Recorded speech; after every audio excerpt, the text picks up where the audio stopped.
اللهم زين بالقرآن لساني وجمل به وجهي. Metode Ad-Jani, belajar membaca Al-Quran dari nol sampai mahir.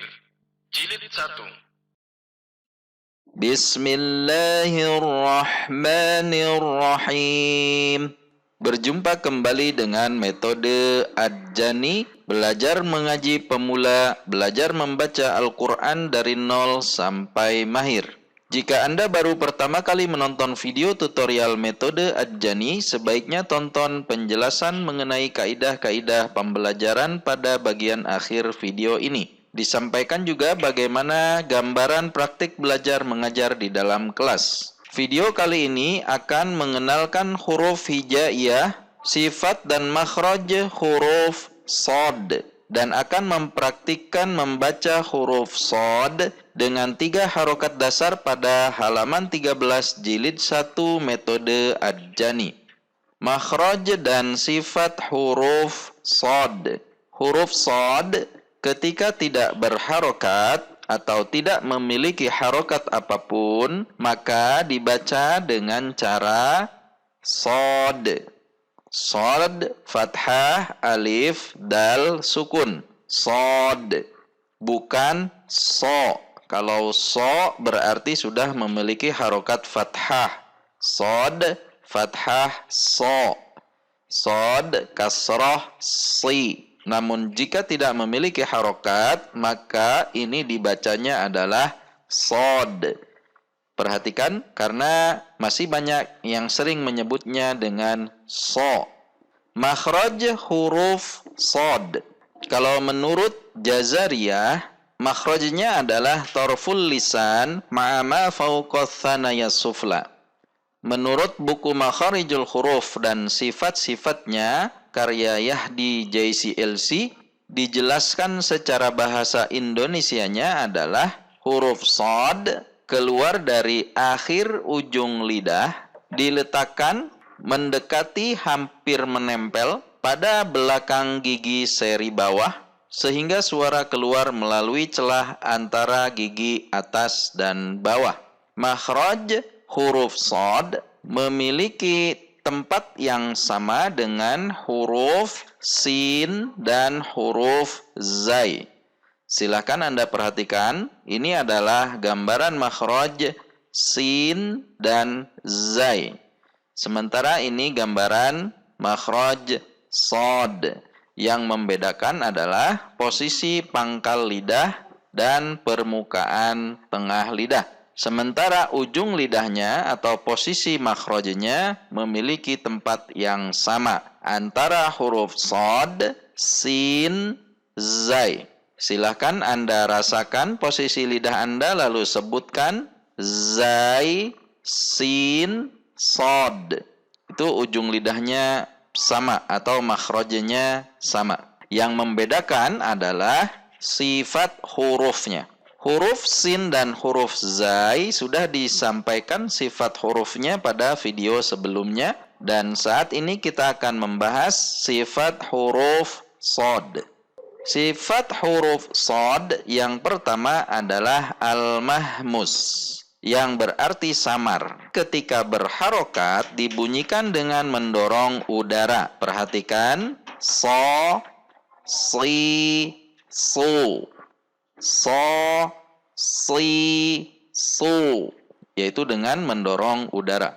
Saat berharokat fathah, tidak perlu dengan membulatkan bibir, so, namun so, karena posisi shad dan posisi sin serta zai itu memiliki posisi yang sama, sehingga tidak perlu mengubah bentuk bibir menjadi monyong. Samakan saja dengan huruf sin, kemudian naikkan pangkal lidah.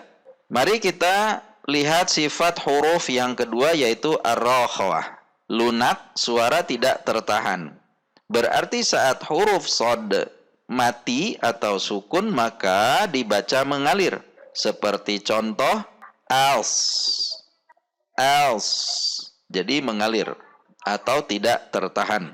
Begitu juga saat tasydid. Perhatikan, dia harus dibaca mengalir.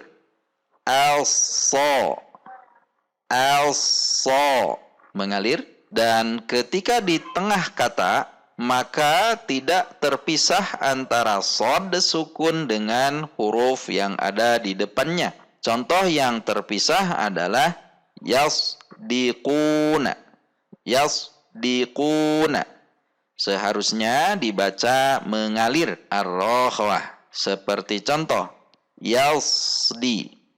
Yasdi. Antara bunyi os dengan di tidak terjeda atau tidak terpisah. Perhatikan, yasdiquna. Yasdiquna. Selanjutnya sifat huruf shad yang ketiga adalah al-isti'la. Ini yang membedakan dengan huruf sin. Karena huruf sin juga memiliki sifat al-mahmus dan ar-rokhwah. Namun huruf sin memiliki sifat istifal, sementara huruf shad memiliki sifat isti'la, yaitu pangkal lidah tegang, posisi naik di atas. Ini juga yang mengesankan bahwa bunyi huruf ketika fathah seperti O. Namun itu bukan O, tetapi A yang isti'la, sehingga terdengar O. Bukan dibaca sho, tetapi so. Isti'lanya huruf shad ini semakin menggema lagi karena memiliki sifat yang keempat, yaitu itbaq. Sifat ini menunjukkan bahwa posisi lidah dengan langit-langit atas menyempit sehingga suara terkumpul di antara lidah dan langit-langit atas. Perhatikan, ini pangkal lidah, ini tengah lidah, dan langit-langit atas menyempit sehingga suara terkumpul di antara keduanya dan seperti lebih tebal atau lebih menggema. So, so, tidak dibaca so, tetapi so. Selanjutnya sifat huruf shad yang kelima adalah al-ismat. Menahan diam tidak lancar karena sesaat sebelum keluarnya huruf ada tahanan terlebih dahulu. So. Dan sifat ismat ini adalah sifat huruf yang berlaku untuk huruf-huruf yang memiliki makhraj yang jauh atau tidak di tepi.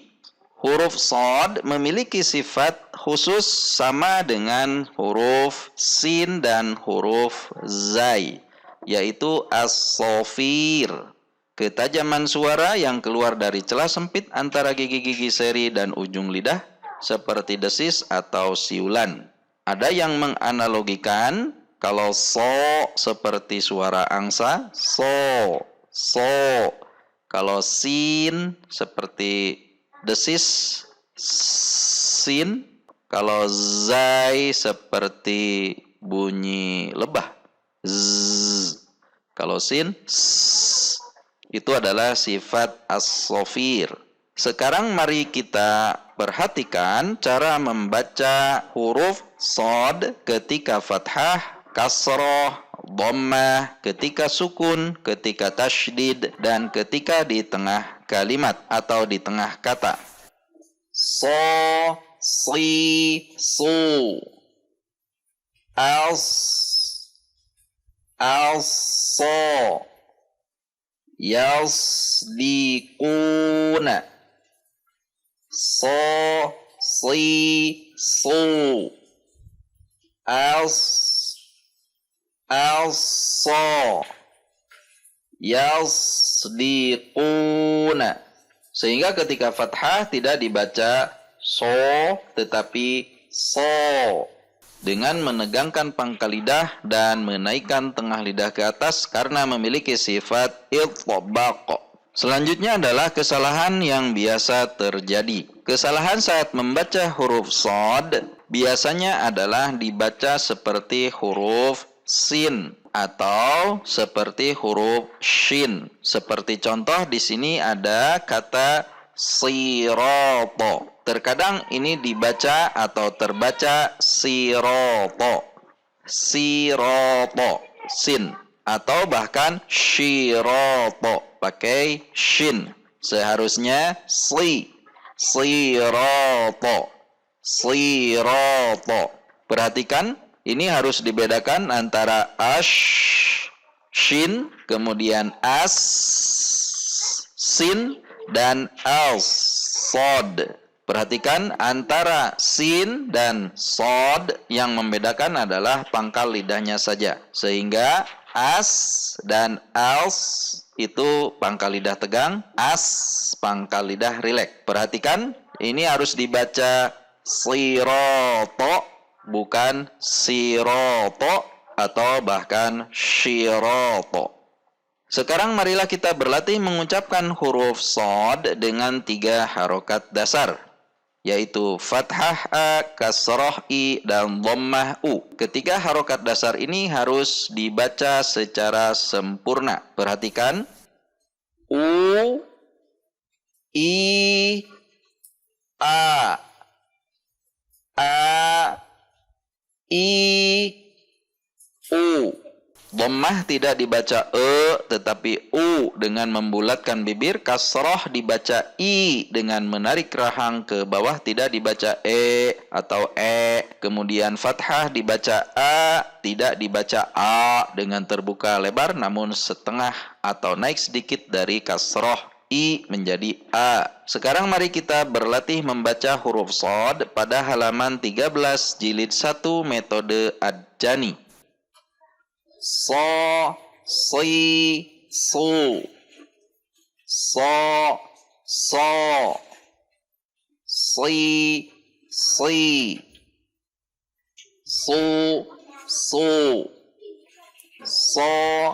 si, sha, shi, shu, sa, si, su, za, zi, zu, ra, ri, ru, za, zi, zu, da, di, du, kha, khi, khu, sha, shi, shu, so, si, su. Bagian bawah dibaca alif, dal, alif, dal, alif, ra, alif, zai, alif, sin, alif, shin, alif, sod.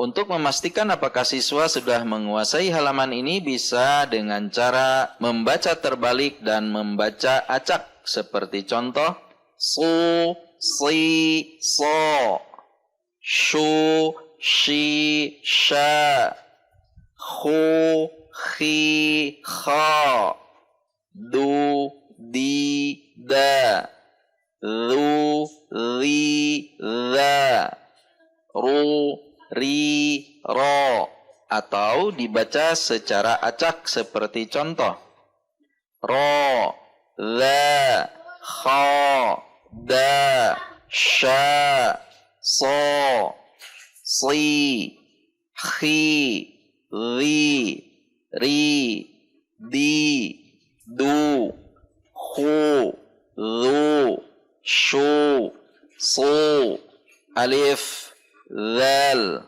alif, zai, shin, sod, sin, zal, ra. Demikian. Sebelum melanjutkan ke halaman berikutnya, pastikan murid sudah mampu membaca halaman ini dengan baik dan benar. Video ini diperuntukkan sebagai sarana belajar dan latihan, sedangkan untuk mengetahui benar dan tidaknya bacaan, Anda harus dinilai langsung oleh seorang guru yang faham akan hal ini dan atau mengikuti training online yang disiapkan channel kami. Jika video ini bermanfaat, silahkan share atau bagikan video melalui akun-akun media sosial Anda. Video ini didukung juga oleh Oase Al-Quran, yaitu sebuah referensi Al-Quran untuk keluarga muslim, yang terdiri dari 5 jilid. Jilid 1, 2, dan 3 merupakan Al-Quran penggalan per makna. Ini adalah mushaf Al-Quran per makna pertama dan satu-satunya di Indonesia. Dengan penggalan per makna, siapapun Anda dapat memilih tempat waqaf dan memilih tempat ibtida di semua titik dengan tidak mengubah makna. Kemudian lebih mudah untuk memahami isi kandungan ayat. Jilid yang keempat adalah Mushaf Tadabbur Al-Quran 30 juz, di mana ini merupakan rangkuman dari berbagai tafsir, sehingga siapapun Anda akan lebih mudah memahami isi dalam setiap halaman Al-Quran dengan secara mudah. Jilid yang kelima adalah buku Ulumul Quran, yaitu informasi seputar Al-Quran. Oase Al-Quran disupervisi oleh Profesor Dr. Kiai Haji Ahsin Sakho Muhammad dan penulis serta kontributor Kiai Haji Fathuddin Ja'far, Kiai Haji Muhaimin Zain, serta Dr. Haji Briliantono M. Sunarwo. Info lebih lengkap silahkan klik www.oasealquran.blogspot.com atau WhatsApp di nomor 087788251721. Demikianlah video kali ini, sampai jumpa pada video selanjutnya dan insya Allah kita bisa. Amin. Kaidah-kaidah pembelajaran. Yang pertama, diajarkan dengan cara dibaca langsung tanpa dieja. Sebagaimana contoh, di sini tidak dibaca ba fathah ba, ba kasrah bi, ba lummah bu, tetapi langsung ba bi bu. Selanjutnya tidak memanjangkan bacaan seperti ba bi bu, karena ba tidak sama dengan ba, bi tidak sama dengan bi, bu tidak sama dengan bu. Tidak dipanjangkan seluruhnya maupun dipanjangkan salah satunya. Contoh, ba bi bu atau ba bi bu. Jadi harus konsisten satu harokat. Ba bi bu. Selanjutnya tidak menambahkan akhiran hamzah pada setiap bacaan. Contoh, ba bi bu, tetapi dibaca ba bi bu, tidak ba bi bu. Demikian. Selanjutnya perhatikan kesempurnaan setiap harokat. Dhammah dibaca dengan membulatkan bibir u. Kasrah dibaca dengan menarik rahang ke bawah i.